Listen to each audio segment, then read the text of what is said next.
So we're talking about looking at your drawing before you start painting and evaluating and checking the reference against your drawing and see, give it time, stand back from it, put it up on a wall, and right away we notice that this is much leaner and this needs to be heavier. So let's take a look at the one I did in the afternoon class. And it's not far off, but can you notice the beak? And I think somebody had the same issue where the beak should be the focal point, and it's really kind of mixed in with the background. It doesn't stand out the way it should because it's sort of camouflage. So we need to show more, we need to do some tricks to bring out the beak a little stronger, make it a more contrasty value. So let's try, see if we can fix this bison a little bit. Did I ever tell you the joke about the buffalo joke? No. This is second grade humor kind of. What did when the baby buffalo was going off to school, what did the dad say to him? Bye, son. Bye, son. Yeah, bye, son. Somebody already knew that. Somebody who has second graders. Yeah. Okay. That's cute. Okay, so here I have just a flat brush, and I have one that's the white bristles. They tend to be just a little stiffer than these golden nylons, just a bit spongier or stiffer. And then there is these brushes. This is called a fridge scrubber, and it's almost like an oil paint brush that's been clipped off and made a lot shorter. Oh, let's see, here we go. And it's very bristly, so that's good for lifting. It's actually made for scrubbing. And then I also have just a long-handled acrylic brush, so they'll have, or an oil paint brush, they'll have bristles that are a little stiffer. So I'm going to make the attempt here, and really, what do I have to lose? I could ruin a painting, but I don't care. It's just a piece of paper, right? So let's give it a try. I think this is like one of those self-portraits where the person says to you, could you take off a few pounds and make me look a little younger? Yeah, really. Only, do they ever say, could you add a few pounds on? No. No. I don't think so. Yeah, and then this is kind of what we do sometimes the last day of class, where people say, tell me what I can do, and then everybody watches all these fix-it techniques. So I'm going to try this, and you have a photo on the Google Classroom of this, what it looked like, because it's not going to look the same. I'm going to actually try and lift the little naughty part there, and just Wouldn't it just be lost in the dark anyways? well, what? Well, if you just painted dark over it to make him heavier in that area. You could, but it'll still show the line probably. So I'm going to try and get rid of the line.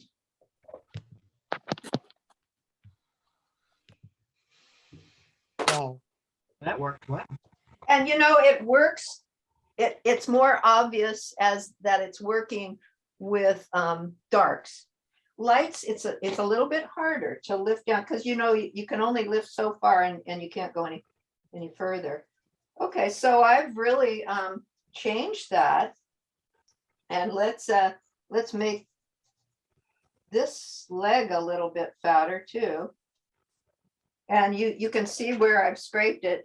It's damaged the paper, so you can never go back to the way it was before. But and then we were also gonna, I'll dry that in a minute and go in, but let's also talk about making some fuzzies on the edge here with lifting.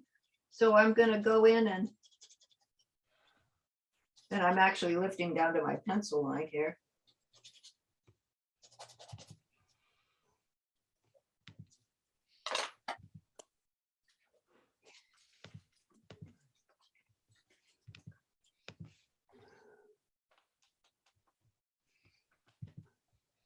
I'll use some ultramarine blue. Here's some oranges I have. Let's use this, that burnt, or quinacridone burnt scarlet.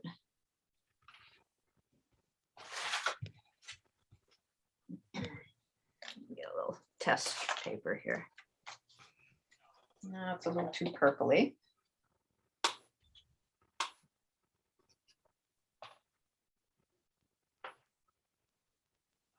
So there's a little bit more gold. Okay, so this is still damp, probably. So I'm just putting a little paint on that. And it's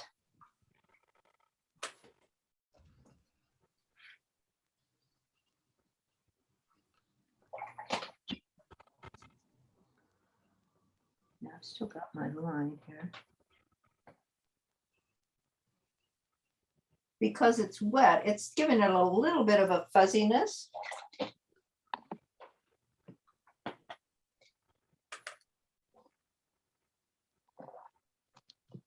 So using your scrubbing as a tool to soften an edge can help. And I could actually make that lighter by doing some more lifting on that too. This part of the buffalo.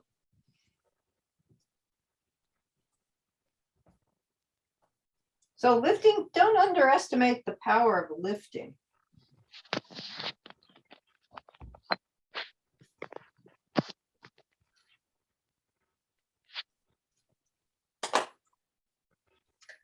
Where's my fan brush?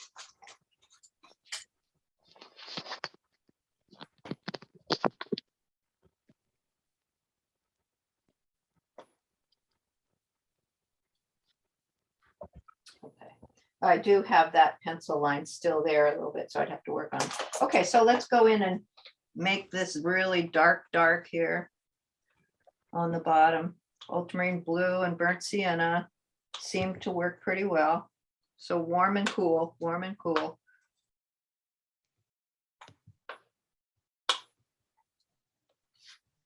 And pencil. So as I look at this buffalo now, I'm thinking it's probably going to be more like this. And if I can look at relationships and say, how far up this leg does the other line of the leg connect? And you could see I was way up too far, so we want to go down a little bit more. So let's go in.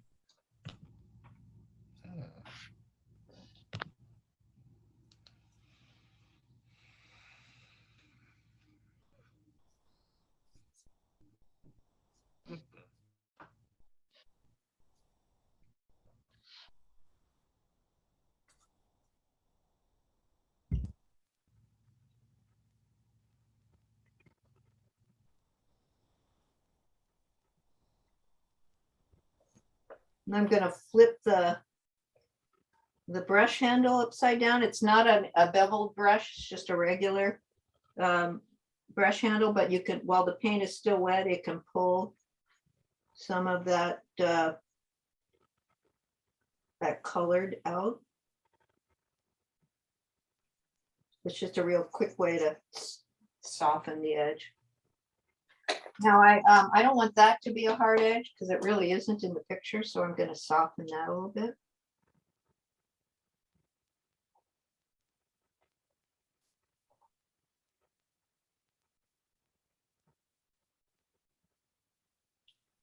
So you can go back in and look and see what needs to be altered. I think he's a little closer to what he should be in weight now. Okay. Yeah, that's right. Okay, so there's that. And then on the bird,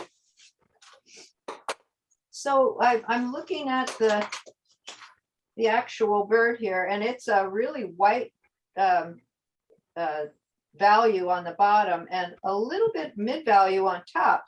So maybe what I could do is actually lift a little bit on the bottom beak and darken around it, and it may just make the background darker around the whole thing here.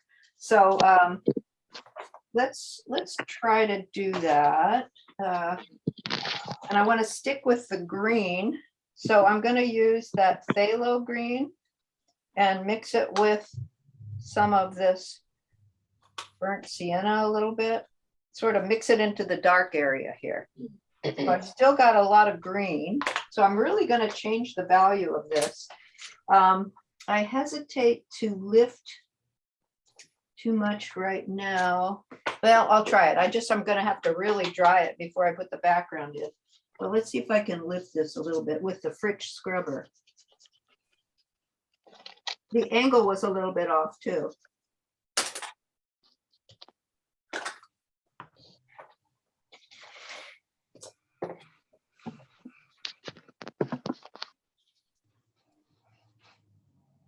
So I'm actually damaging the paper a little bit by scrubbing it. So that brings up the fibers of the cotton of the paper. So if you go in around it where it's even a slightly damp, it's just going to bleed right in. It's like those lips again with the lipstick. I've got to get it super dry and also kind of push down the fibers a little bit with something blunt like the back end of the brush, so that they aren't going to bleed into the area that I want to stay white. And ultimately I can always use a opaque white or a white pen or something to help it if it really bleeds in.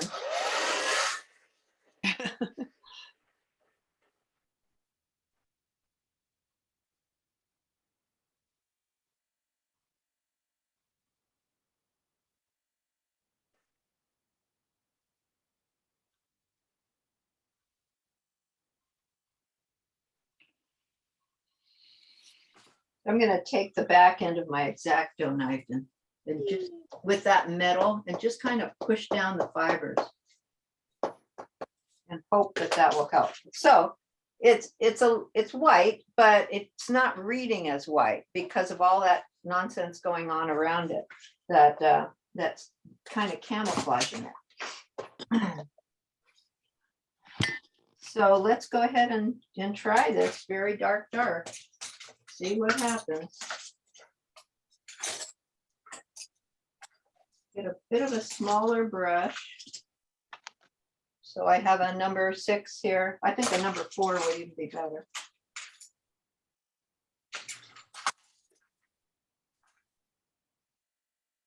Here's a number 3. Let's try that.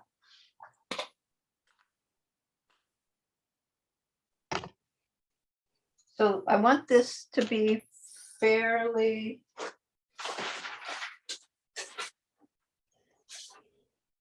dark.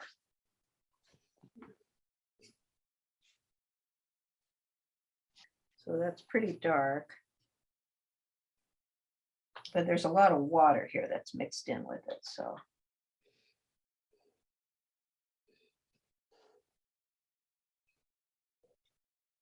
Yeah, if you have a lot of water from previous mixing and then you think you're mixing dark colors and then it keeps mixing with those, the water that's there, you'll lose some of that darkness just by watering it down. Okay, so here's my plan is to go around this, make it real dark, but I don't want it to be an outline. So I have to be ready to kind of soften it away with a damp brush.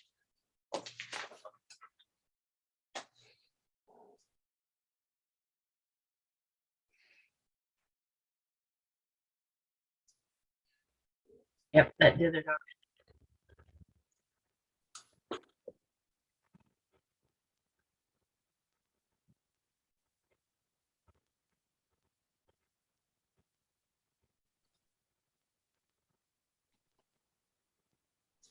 So that's pretty dark, but too dark unless we soften it away.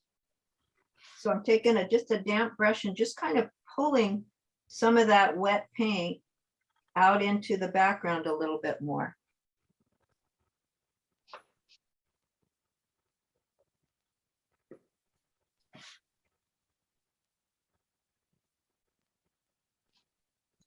and now just water on the brush. Just kind of softening it away. Now I want to get the top of that beak also, where it goes in.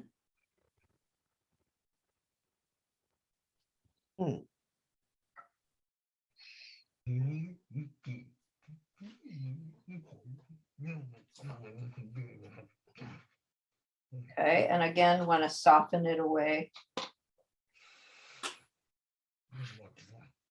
And I'll hold this up to the camera a little bit in a minute here.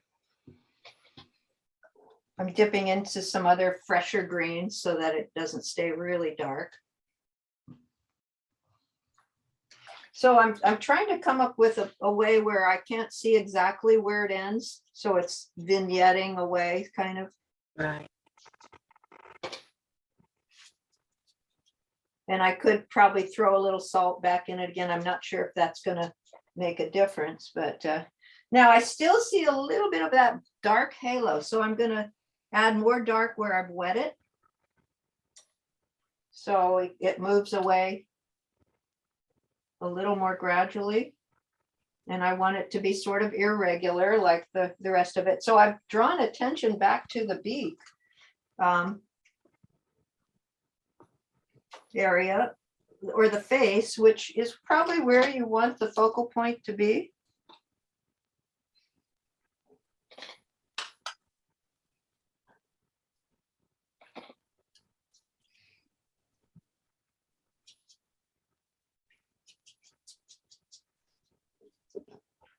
Maybe a little bit right here too.